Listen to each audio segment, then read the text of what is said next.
செல்வங்களுக்கு SMC mat சார்பாக வணக்கத்தை தெரிவித்துக் கொண்டு இன்றைய தினம் கடந்த வீடியோவின் தொடர்ச்சியாக இம்முறை பரீட்சை எழுதும் காப்போதா சாரதர மாணவர்களுக்கான வினாத்தார் ஒன்று பி பகுதியில் வினாப்படும் பின்னம் ஒன்றிற்கு எவ்வாறு விடையளிக்கலாம் அவற்றுக்குரிய புள்ளிகளை எவ்விதம் பெற்றுக்கொள்ளலாம் என்பது தொடர்பான விடயங்களை இன்றைய தினம் இந்த வீடியோவின் மூலமாக கற்றுக்கொள்வோம். எனவே அன்றாத மாணவர்கள் இந்த வீடியோ முழுமையாக பார்த்து பயன்பெறுவது மட்டுமன்றி ஏனைய நண்பர்களும் பயன்பெறுவதற்கு அதிகம் பகிர்ந்து உதவுங்கள். அதே நேரத்தில் புதிதாக இணையும் நண்பர்கள் மாணவ செல்வங்கள் சப்ஸ்கிரைப் செய்து லைக் செய்து அதிகம் பகிர்ந்து உதவுங்கள்.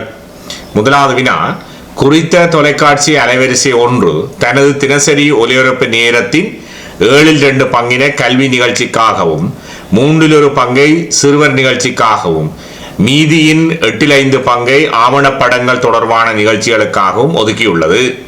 முதலாவது வினா, கல்வி நிகழ்ச்சிக்காகவும் சிறுவர் நிகழ்ச்சிக்காகவும் ஒதுக்கப்பட்ட நேரம் முழு ஒலிபரப்பு நேரத்தின் என்ன பின்னம் என காண்க என வினாவப்பட்டது. இப்போ நாங்கள் என்ன செய்ய போறோம் என்றால், இந்த தினசரி ஒலிபரப்பு நேரத்தின் 7/2 பங்கு கல்வி நிகழ்ச்சி என்றால் இப்படி ஒரு கோடை போட்டு நாங்கள் என்ன செய்ய போறோம்னா அதில் 7/2 குறிப்போம்.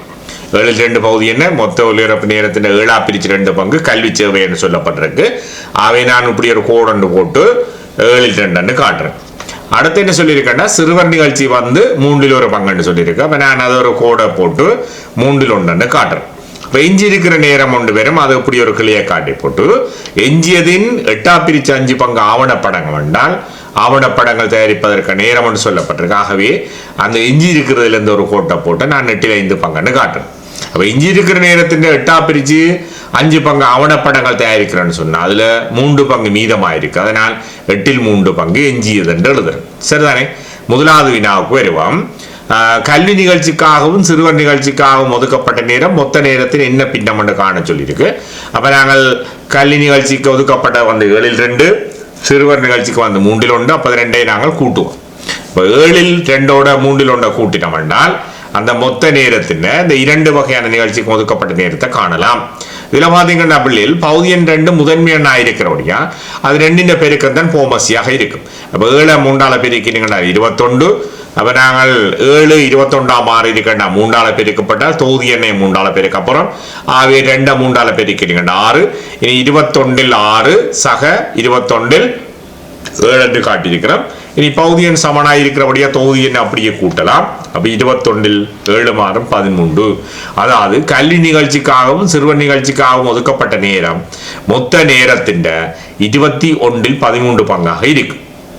இனி என்ன செய்யலாம்டா, அந்த விளக்கப்படத்தில் குறித்த இடத்துல நாங்கள் அந்த கல்வி நிகழ்ச்சி சிறுவர் நிகழ்ச்சி தவிர எஞ்சி இருக்கிறத கண்டுபிடிக்கலாம். என்னென்னா 21/21 பங்கிலிருந்து 21/13 பங்கை கழிச்சுக்கின்றால் 21/8 பங்கு வரும். சரிதானே? ரைட். இனி என்ன செய்ய போறோம்னா, அந்த 21/8 பங்கில் இருந்து தான் ஆவணப்படங்கள் தயாரிப்பதற்கான நேரம் ஒதுக்கப்பட்டிருக்கு. நாங்கள் அடுத்த வினா பார்ப்போம்.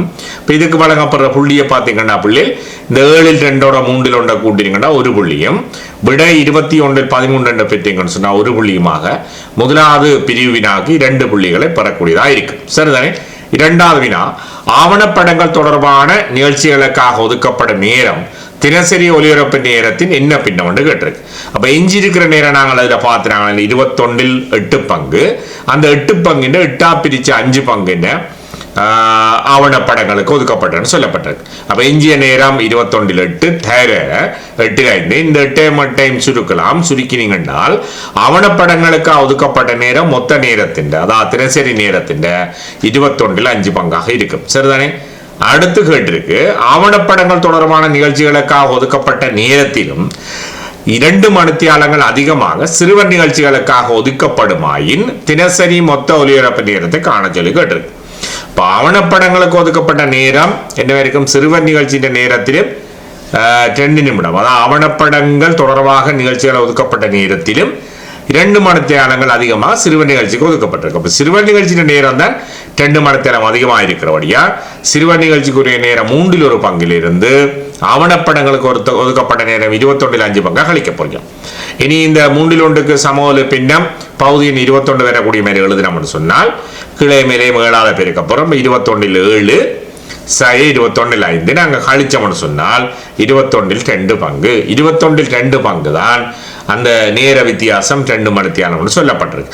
இனி 21 ஒரு பங்குண்டா 1 மணித்தியாலம், அந்த 1 மணித்தியாலத்தை 21 பிரிக்கிறோம்டா இந்த நிகழ்ச்சிகளுக்கு ஒதுக்கப்பட்ட மொத்த நேரம், அதாவது தினசரி ஒலிபரப்புக்காக மொத்த நேரம் 21 மணித்தியாலங்களாக இருக்கும். சரிதானே?